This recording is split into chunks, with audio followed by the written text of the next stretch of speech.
Paralyzed horse was set to be put down until a 6-year-old girl made an amazing discovery. Pine Valley stables hummed with the familiar rhythm of hooves against packed earth, the soft neighs of horses blending with the crisp autumn air. It was a place of movement, of life, of unwavering connection between humans and the majestic creatures they cared for. At the heart of it all was Spirit, the pride of the stables, a stallion with a coat the color of polished mahogany, and eyes that burned with unyielding determination. He was more than just a horse, he was a legend in the making, a champion in every sense. Riders and trainers alike admired him, but no one loved him more than Lily. At 14, Lily had spent nearly half her life at Pine Valley, her hands calloused from years of grooming, her boots permanently dusted with hay and dirt. She had practically grown up in Spirit's shadow, watching him rise through the ranks from a promising young colt to a formidable competitor. Spirit was her dream embodied, her friend in a world that sometimes felt too large, too uncertain. When she whispered to him, he listened. When she felt lost, his steady presence anchored her. He was more than just a horse, he was family. That morning, Lily arrived at the stables early, excitement thrumming in her chest. Spirit had a big training session ahead, and she couldn't wait to see him in action. She had memorized every powerful stride, every flick of his ears that signaled his mood. But today, something felt different, an unease that settled in her stomach despite the golden glow of the rising sun. She pushed the feeling aside as she made her way to the arena, where Spirit's trainer, Tom, was tightening the girth on his saddle. "He's in top form today," Tom said, his voice laced with pride. "If he keeps this up, next season's championship is ours." Lily reached out, running her hand along Spirit's strong neck, feeling the warmth of his coat beneath her fingertips. "You hear that, boy? You're going to be a champion." Spirit snorted in response, his muscles rippling with anticipation. Tom mounted, guiding him toward the center of the ring. Lily leaned against the fence, watching as Spirit moved into a steady canter, his hooves kicking up soft clouds of dust. Every movement was poetry, a seamless blend of power and grace. The world outside the arena faded, leaving only the rhythm of hoof beats and the whispered promises of greatness. Then it happened. It was subtle at first, a slight misstep, a hesitation that had no place in Spirit's usual confidence. Tom, sensing the shift, adjusted his position, urging Spirit forward. But something was wrong. Spirit's stride faltered again, and before anyone could react, his back leg gave out entirely. He crumpled, his massive frame folding in on itself like a collapsing tower of strength. Tom barely managed to leap free as Spirit hit the ground, his cry of pain piercing the morning air. For a moment, the world stood still. Then, chaos. Lily vaulted over the fence, her heart hammering against her ribs as she ran to Spirit's side. His chest heaved, his eyes wild with pain and confusion. The other stable hands rushed in, voices overlapping in a blur of panic. Tom knelt beside him, his face pale. "Call Dr. Reynolds, now." Lily dropped to her knees, her hands trembling as she reached for Spirit's muzzle. "It's okay, boy. I'm here. I'm right here." He flared his nostrils, his breath warm against her palm, but he didn't try to rise. That was the worst part. Spirit, the horse who never backed down, who met every challenge with fire in his eyes, wasn't even trying. Lily's vision blurred. This couldn't be happening. Minutes stretched into eternity before Dr. Reynolds arrived, her veterinarian kit in hand. She moved with practiced efficiency, checking Spirit's pulse, his legs, the way he held his weight, or rather, the way he couldn't. Lily watched, every second pressing down on her like a weight she couldn't bear. Finally, Dr. Reynolds sat back on her heels, exhaling slowly. "It's his spine," she said gravely. "A serious injury, possibly catastrophic." The words felt like a physical blow. Lily shook her head, refusing to believe what she was hearing. "But he can recover, right? We can fix this?" Dr. Reynolds hesitated, exchanging a look with Tom before speaking again. "We'll do everything we can, but spinal injuries in horses are complicated. There's a very real chance that he may never stand again." Never stand again. The phrase echoed in Lily's mind, hollow and cruel. She turned back to Spirit, blinking rapidly to keep the tears at bay. He was still breathing, still here, but the fire that had always defined him seemed dimmer. Around her, the stable hands whispered in hushed tones, their worry settling like a storm cloud overhead. "We need to get him stabilized, Doctor," Reynolds continued, her voice gentler now. "I'll arrange for transport to the clinic, but Lily met her gaze, willing herself to be strong. "You need to prepare yourself," the vet said softly. "Sometimes, in cases like this, the kindest thing we can do is let them go." "No," Lily said immediately, shaking her head. "No, he's not giving up, and neither are we." "Doctor," Reynolds sighed but didn't argue. The process of moving Spirit was painstaking. A specialized sling was brought in, lifting his weight carefully onto a trailer. The entire stable fell into a heavy silence as they watched their strongest horse leave, uncertainty clinging to every step. Lily followed in her aunt's truck, her hands clenched into fists the entire ride. At the clinic, tests confirmed the worst Spirit's injury was severe, the damage to his spine making movement nearly impossible. Over the next few days, efforts were made to keep him comfortable, but the prognosis remained bleak. The word euthanasia was whispered more frequently now, an unbearable suggestion that Lily refused to acknowledge. She spent every waking hour by Spirit's side, reading to him, stroking his mane, whispering reassurances even when she wasn't sure he could understand. "You're going to get better," she murmured one evening, her fingers tracing the contours of his face. "I don't care what they say. You're not done fighting." Spirit's ear flicked slightly, a small, almost imperceptible sign that he was still listening. It was enough. Days passed, each one a battle against dwindling hope. Lily's parents worried about her. The stable hands tried to console her, but she wouldn't leave his side. He was still here. He was still breathing. As long as that was true, she wouldn't stop believing. Then, one night, as she sat curled up beside him, her head resting against his unmoving frame, an idea sparked in her mind. A memory of her aunt, a physical therapist, working with patients who had lost their ability to walk. How she had helped them regain strength, coaxing movement back into paralyzed limbs. Could it work for a horse? Her heart pounded as she sat up, staring at Spirit with newfound determination. Everyone else had accepted the inevitable, but she wasn't ready to.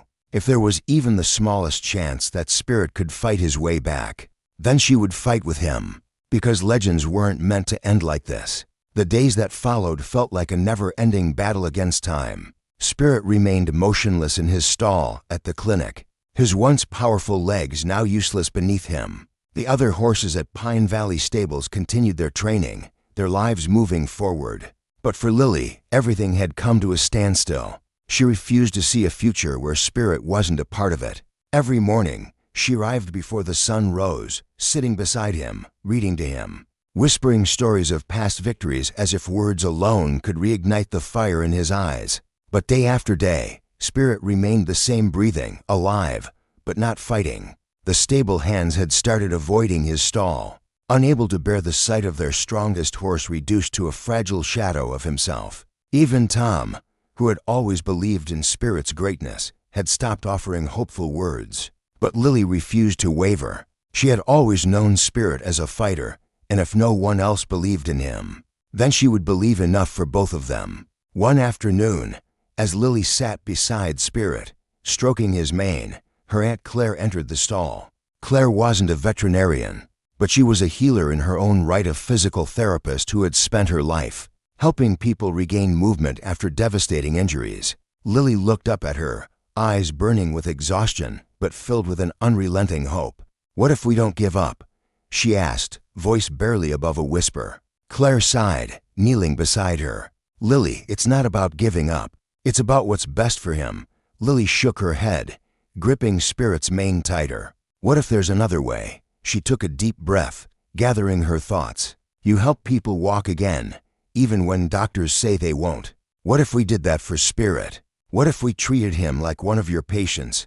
Claire hesitated, glancing at the stallion's still body. "Horses aren't people, sweetheart. Their weight, their anatomy, it's different. But that doesn't mean it's impossible," Lily insisted.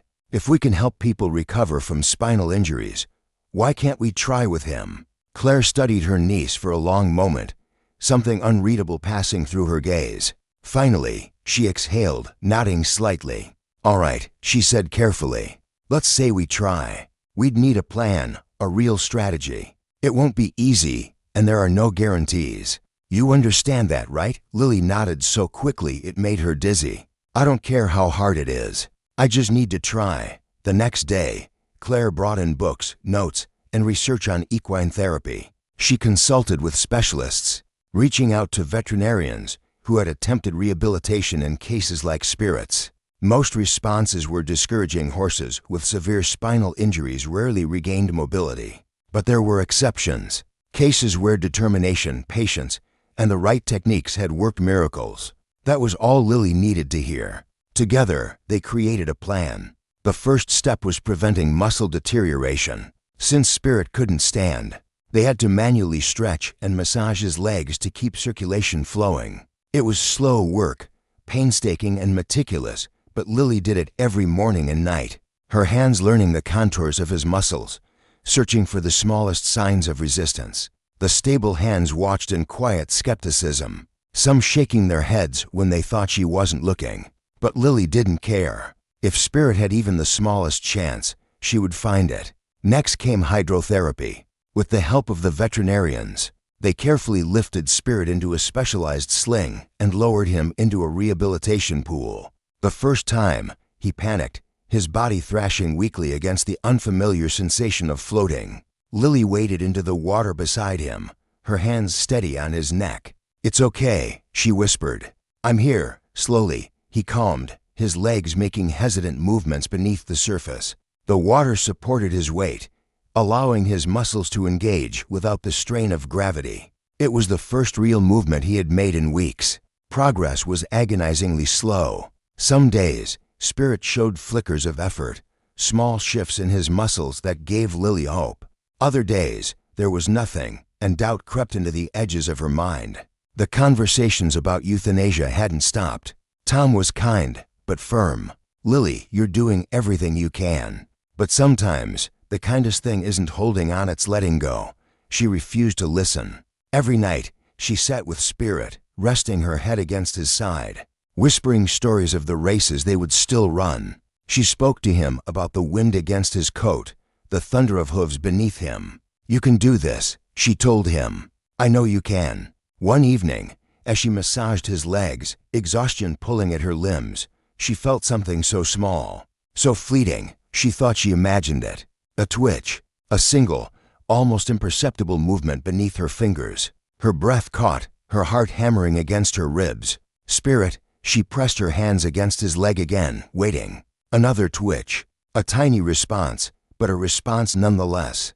"Claire," she cried, scrambling to her feet. He moved. Claire rushed in, eyes widening as she saw Lily's trembling hands hovering over Spirit's leg. "Are you sure?" Lily nodded frantically, tears welling in her eyes. "He's still in there. He's still fighting." The discovery reignited their efforts. The therapy sessions intensified, and for the first time, even the skeptics at the stable started watching with cautious optimism. Lily's determination was infectious, spreading through Pine Valley like wildfire. Stable hands who once avoided Spirit's stall now stopped by, offering encouragement. Even Tom, ever the realist, started staying longer. His arms crossed as he observed their sessions with something close to belief. The breakthrough came 2 weeks later. It was a cold, quiet morning when Lily arrived at the clinic, the sky still dusted with the last traces of night. She went through the usual routine, stretching, massaging, whispering words of encouragement. Then, as she stepped back, something happened that sent her heart into her throat. Spirit shifted. Not just a twitch this time. A real, undeniable effort to move. His front leg scraped against the straw, a breathless attempt at shifting his weight. Lily's hands flew to her mouth, a sob catching in her throat. "Oh my God," she whispered. She ran to find Claire, her voice breaking as she yelled for the others. When they returned, Spirit tried again, his muscles trembling with the effort. It wasn't much, but it was enough. Enough to prove that he hadn't given up. Enough to show that the impossible wasn't so impossible after all. Tom exhaled sharply, shaking his head with something like awe. "I'll be damned," he murmured. "Doctor." Reynolds knelt beside him, her eyes scanning his body with renewed hope. "It's a start," she said, smiling for the first time in weeks. "A real start." Lily pressed her forehead against Spirit's, tears slipping down her cheeks. "I told you," she whispered. "I told you you weren't done." For the first time since the accident, she saw it the faintest flicker in his eyes. A spark, a promise, a fight that wasn't over yet. The stable was different now. Where there had once been an air of solemn acceptance, a quiet resignation to Spirit's fate, there was now something else, hope. It crept in like the first light of dawn, hesitant yet persistent, ignited by the sight of Spirit moving, however small the effort had been. Lily clung to that hope as fiercely as she had since the beginning, but now, she wasn't the only one. The others at Pine Valley Stables had started paying closer attention, their skepticism giving way to cautious belief. Tom had begun stopping by Spirit's stall more frequently, standing with his arms crossed, watching in silence. Dr. Reynolds, who had once spoken of mercy, now adjusted treatment plans with newfound determination. And Claire, though always supportive, had thrown herself completely into refining the therapy routine, adding new techniques to push Spirit's limits just enough without causing harm. But no one was as relentless as Lily. Every morning before the sun stretched over the horizon, she was there, her hands working over Spirit's legs, coaxing movement where there had once been nothing but stillness. She learned to read the smallest of response is the twitch of a muscle, the shifting of weight, and celebrated them as victories. The hydrotherapy sessions became longer, Spirit's movements in the water growing stronger, less uncertain. His muscles, once limp from disuse, began to resist, the first signs of strength returning. But it was still a grueling battle. There were days when Spirit seemed exhausted, his progress barely noticeable, and Lily felt the weight of doubt pressing against her like a lead blanket.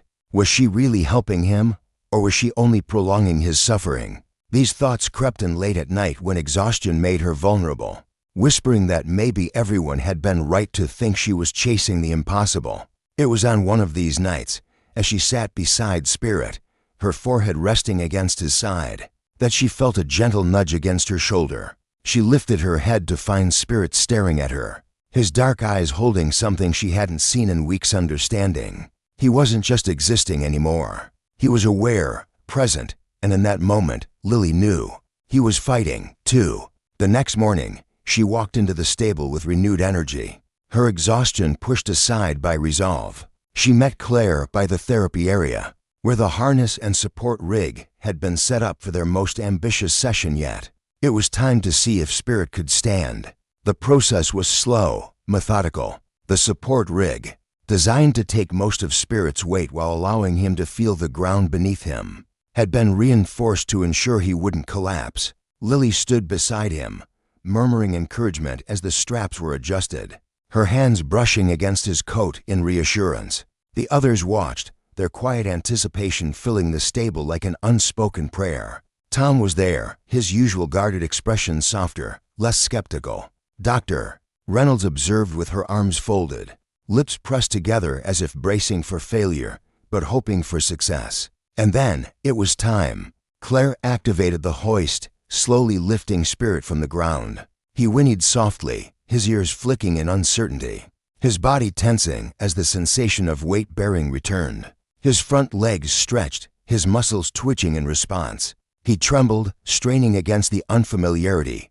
and for a long moment, it seemed as if he might collapse despite the support holding him in place. "Come on, boy," Lily whispered, her fingers pressed against his neck. "You can do this." There was a flicker of movement, a small but deliberate shift. Then, with agonizing slowness, Spirit planted one front hoof firmly on the ground. A collective breath was held, then the other. His hind legs quivered, fighting against the weakness that had held them captive for weeks.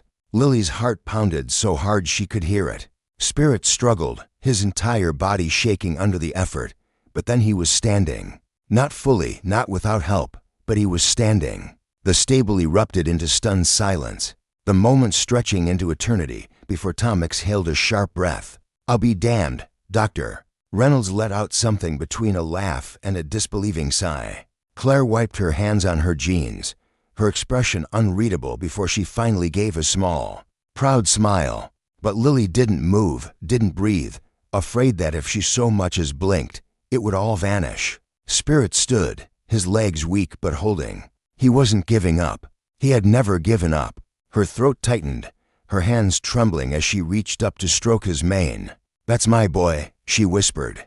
The session ended before Spirit's legs gave out completely, and they lowered him back down with utmost care. He was exhausted, his body slick with sweat, but there was something different in his posture. He no longer looked like a broken horse. He looked like a fighter. Over the next few days, news of Spirit's standing spread through Pine Valley, and the stable that had once mourned his inevitable loss was now a place of quiet excitement. The progress was slow, painfully so, but it was there. Each session, he stood for a little longer, his muscles adapting, growing. Lily took it upon herself to record every step of the journey, documenting each small victory as proof that belief, no matter how impossible it seemed, could make a difference. One afternoon, as she sat outside the stable reviewing notes, Tom approached. His usual no-nonsense demeanor slightly softened. "You did good, kid," he said gruffly, nodding toward the stable. Lily blinked up at him, surprised. Tom had never been one for unnecessary praise.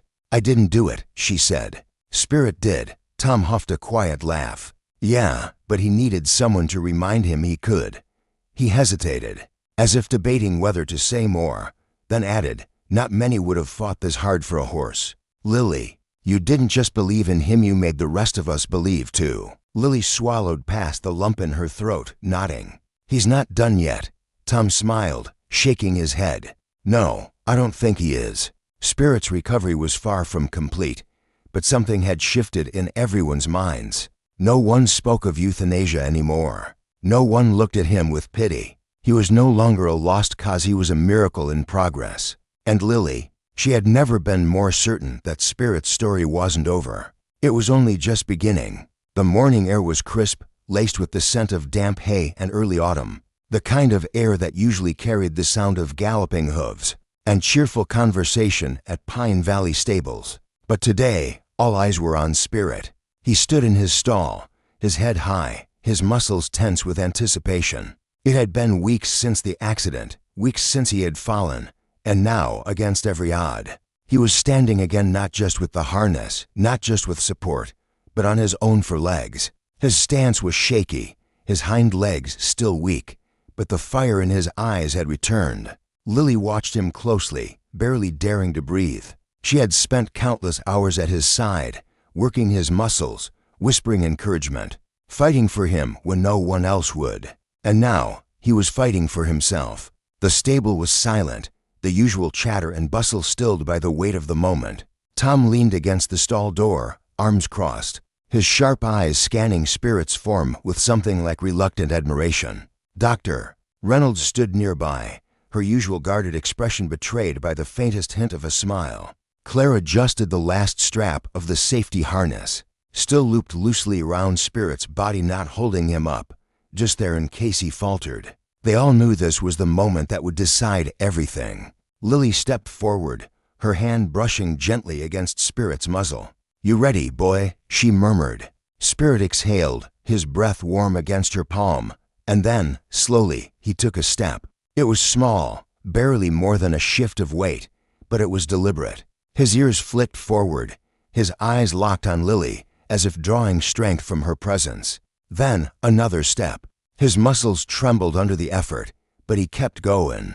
The stable hands, who had once whispered about putting him down, now stood in stunned silence, watching as the horse they had all thought lost took his first real steps toward recovery. Lily bit her lip, her heart pounding so loudly she could hear it in her ears. "That's it," she whispered, walking backwards slowly, urging him to follow. Spirit hesitated, his front hoof hovering midair before finally coming down with purpose. He took another step, then another, his legs trembling but holding. Tom let out a low whistle, shaking his head. "I'll be damned," Claire exhaled sharply, her hand pressing against her chest as if she could physically steady her emotions. Dr. Reynolds, who had spent the past few weeks speaking in careful, measured tones about the reality of Spirit's situation, looked as if she had no words left at all. Lily didn't care about any of that. All she cared about was Spirit, the way he was moving, the way he was proving everyone wrong. "You're doing it," she choked out, her voice thick with emotion. "You're really doing it."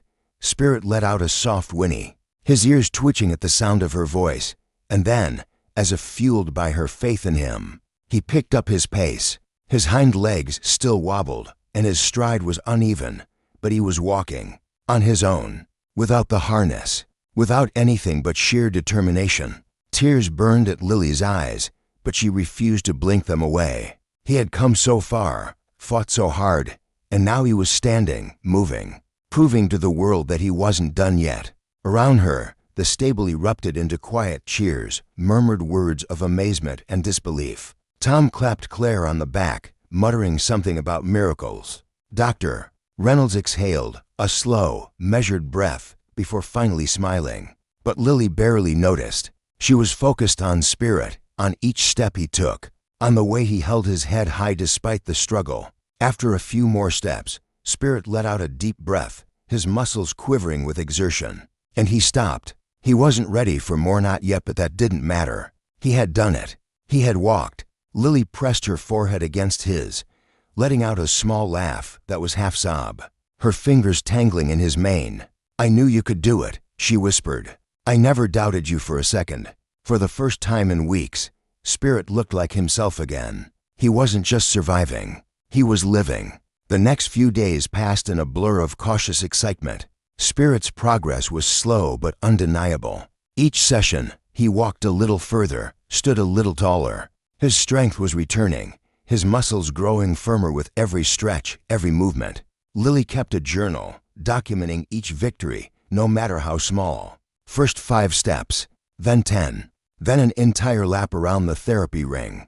Tom, once the loudest skeptic, became one of Spirit's biggest advocates, adjusting his training regimen with careful precision.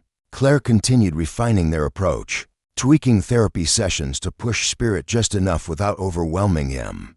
Dr. Reynolds, while still realistic about the long road ahead, no longer mentioned euthanasia. The word had been erased from the conversation entirely. And through it all, Lily never left Spirit's side. One afternoon, as she brushed him down after a session, Tom approached. His usual gruff demeanor softened. "You did good, kid," he said, watching as Spirit flicked his tail, enjoying the attention. Lily smiled, running her fingers through his mane. "He did good," she corrected. Tom huffed, shaking his head. "Yeah, but he wouldn't have if you hadn't believed in him first." Lily swallowed past the lump in her throat, nodding. "He's not done yet." Tom's gaze drifted to Spirit, watching as he shifted his weight from one hoof to the other. "No," he agreed quietly. "I don't think he is." The final test came sooner than anyone expected. It was just another quiet morning at the stables, the air thick with the scent of hay and earth, the sound of horses moving in their stalls. Lily had just finished Spirit's stretches when something unexpected happened. A noise from the far end of the stable, a sudden, sharp clank, startled the other horses. A few of them tossed their heads, shifting nervously. Spirit's ears flicked up, his body tensing. Then, before Lily could react, he moved. Not just a step, not just a careful, measured motion. He surged forward. For a single, breathless moment, time seemed to freeze. Then Spirit was moving, his hooves striking the dirt with a force that sent Lily stumbling back. He wasn't just walking, he was trotting. Gasps echoed through the stable. Someone shouted. Claire rushed forward, her hands outstretched, as if she could physically catch him if he fell. But Spirit didn't fall. He kept moving, his legs shaky but steady, his stride uneven but sure. Lily's hands flew to her mouth, her heart slamming against her ribs. "Oh my God," she whispered. Spirit came to a halt a few feet away, his chest heaving, his muscles trembling from exertion. He stood there, his coat slick with sweat, his head high, and let out a sound that sent chills down Lily's spine, a strong, clear, defiant whinny. No one spoke. No one moved. Then Tom let out a stunned laugh. "Well, I'll be damned." "Doctor." Reynolds wiped a hand over her face, muttering something about rewriting medical textbooks. Claire had tears in her eyes, shaking her head in sheer disbelief. But Lily ran straight to Spirit, throwing her arms around his neck, laughter bubbling up from her chest. "You did it," she whispered, pressing her face into his mane.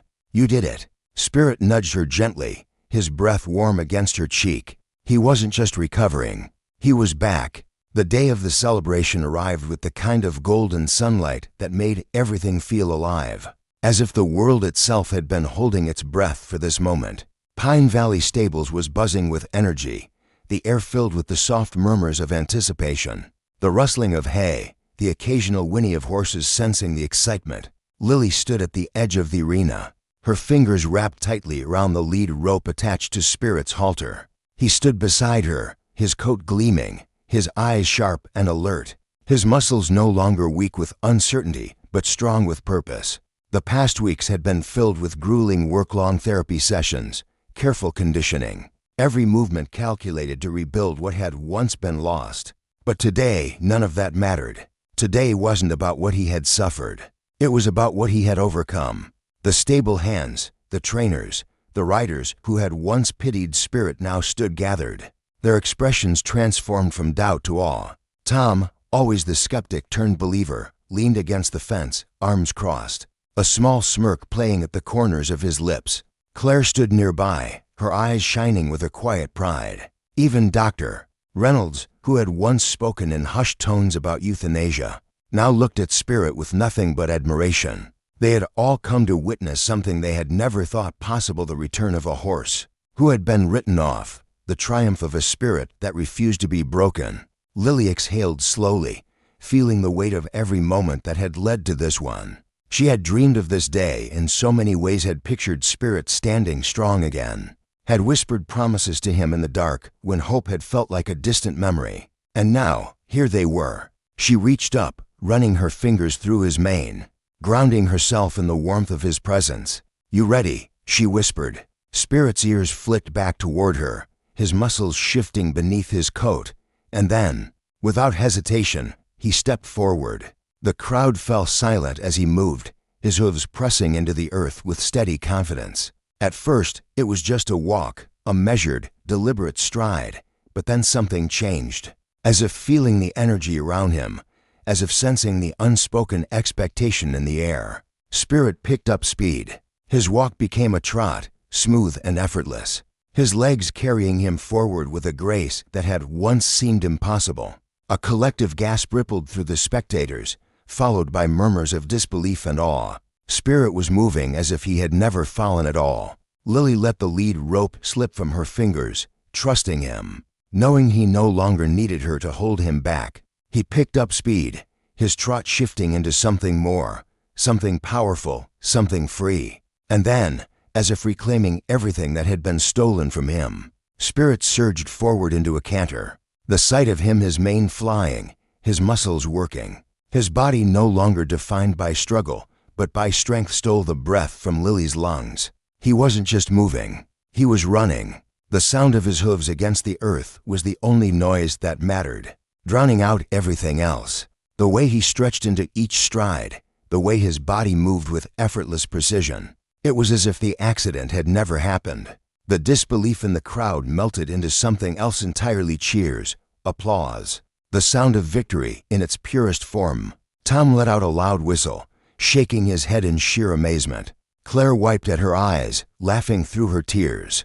Dr. Reynolds had both hands clasped over her mouth, shaking her head in stunned joy. But Lily just watched. She watched the horse she had fought for, the horse she had refused to let go of, the horse she had whispered to in the darkest moments when no one else believed. Spirit had never needed her to save him.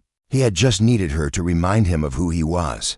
And now, as he moved with all the power and beauty he had always possessed, she knew she had done exactly that.